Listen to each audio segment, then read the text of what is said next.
Bilby Moon. Written by Margaret Spurling. Illustrated by Snell.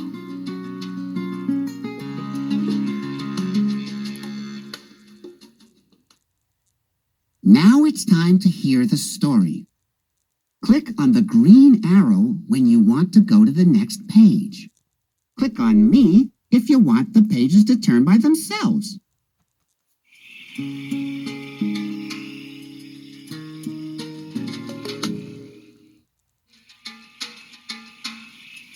One night, far away in the desert, a little Bilby left her burrow for the very first time.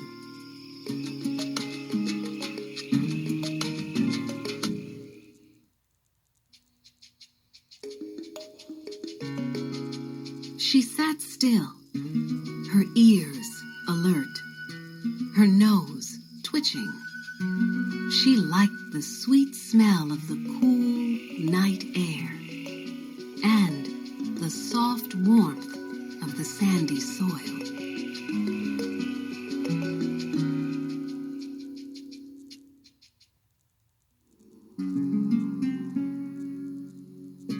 But most of all, she liked the moon. It was big and round and shiny and bright, and its silver light was soft and gentle.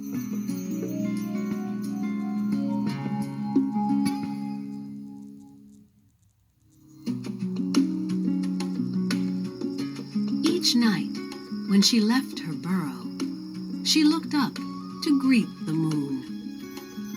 And each night, the moon looked down and smiled.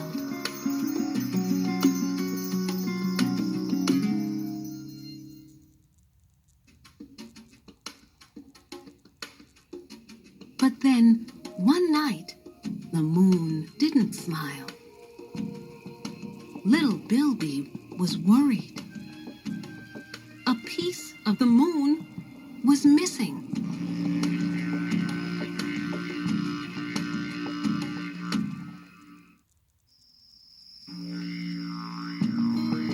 So that night, she searched the ground where the mulga trees grew. She met a hopping mouse, busy looking for seeds and insects.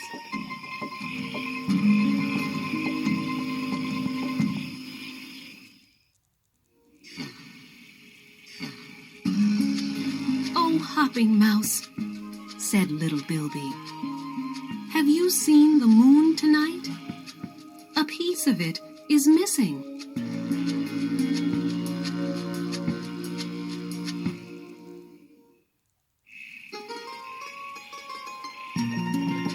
"Oh, no," said Hopping Mouse.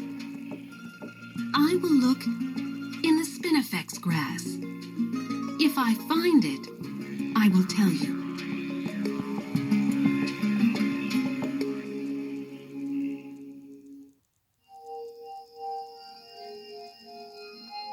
Each night, little Bilby saw that the moon was becoming smaller. Sand Dragon was sleeping in a hummock of grass.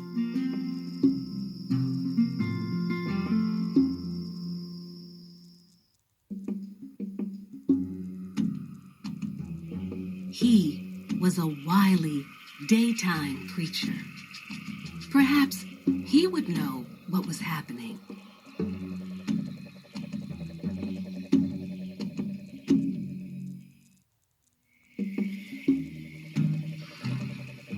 "Oh, Dragon," said little Bilby, "have you seen the moon tonight? Half of it is missing."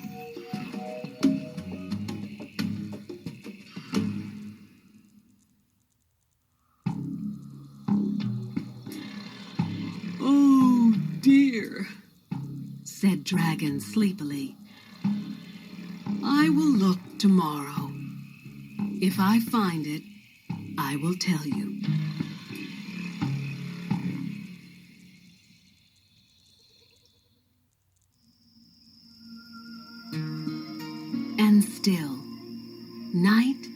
after night, the moon became smaller and smaller, and the desert became darker and darker.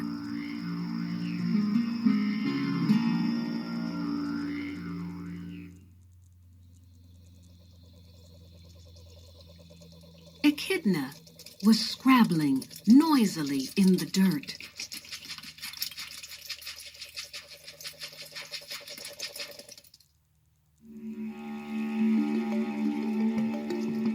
"Oh, Echidna," said little Bilby, "have you seen the moon tonight?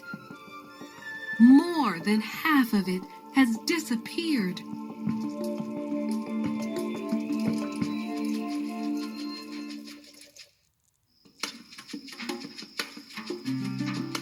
"That is serious," said Echidna.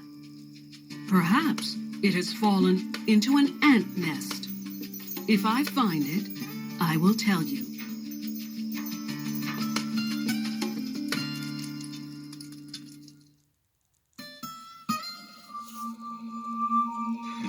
The moon was now just a thin silver crescent. "I could ask Mole," thought little Bilby. "He burrows through the sand."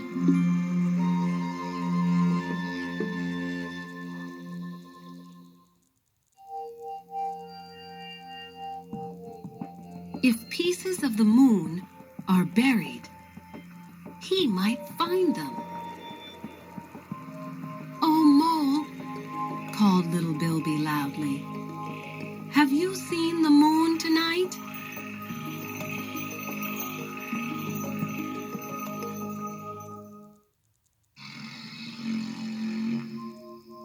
"Almost all of it has disappeared." Mole came up slowly from his sandy world. "I have never seen the moon," he said sadly.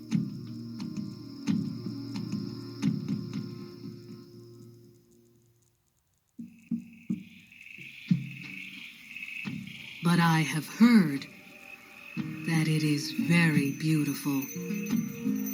I will dig carefully. If I find it, I will tell you."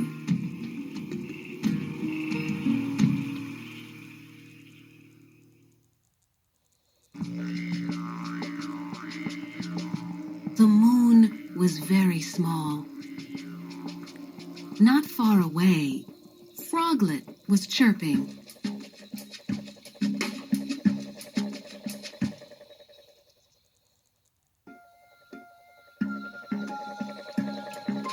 "Oh, Froglet," said little Bilby, "have you seen the moon tonight? It has almost disappeared." "So it has," said Froglet.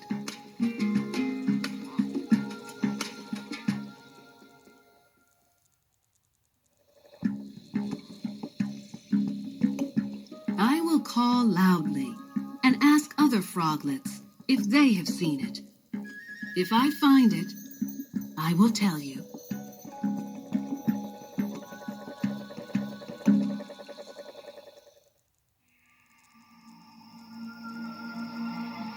Then came the night when there was no moon at all.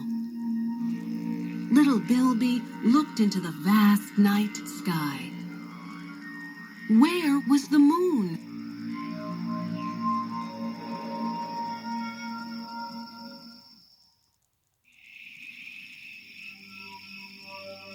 Strangely, the stars were twinkling more brightly than she had ever seen before. But they were not the moon.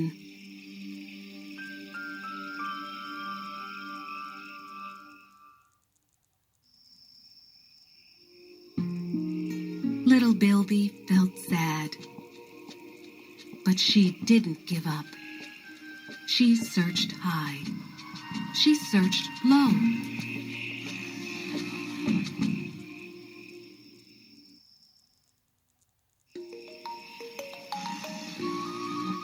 She looked in all sorts of places where she thought a moon might go.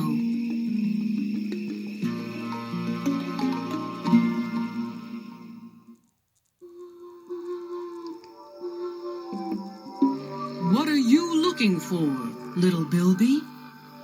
came a voice from the dark. It was Boo Book Owl.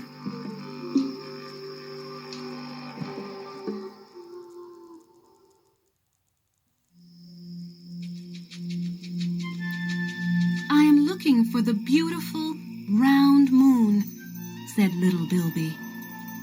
"It has disappeared."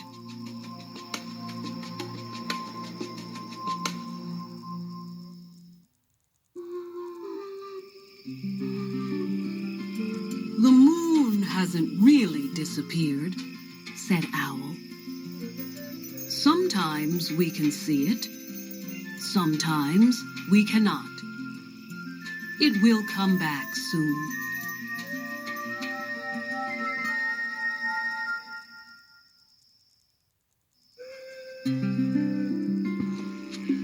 And Owl was right. For the very next night, a bright silver crescent appeared high in the evening sky.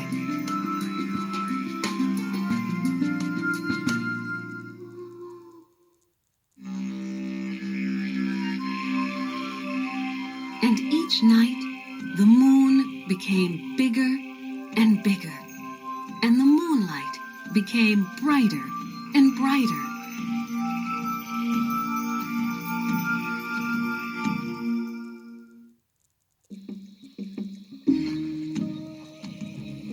Little Bilby hurried off to tell Sand Dragon. "Have you seen the moon tonight? Half the moon is back."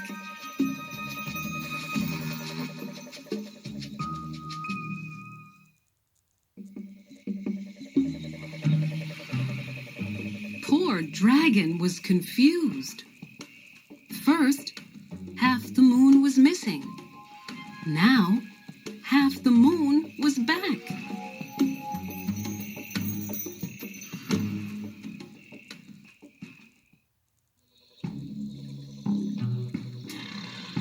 "How strange," he thought, and went back to sleep.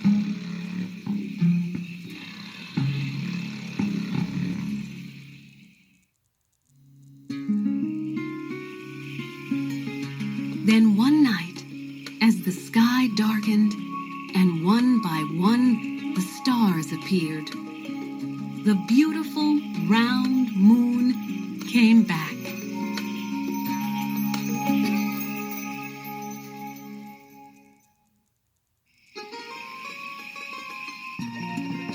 "Moonlight makes whiskers silver," said Hopping Mouse. "It sparkles on rocks," said Echidna.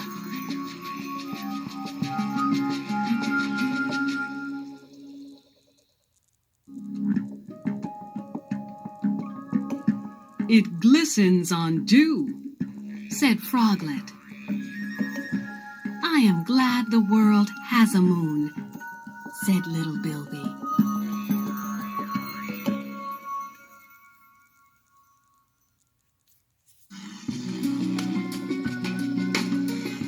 And they sat on the sand and told Mole all about the moon. And the moon smiled.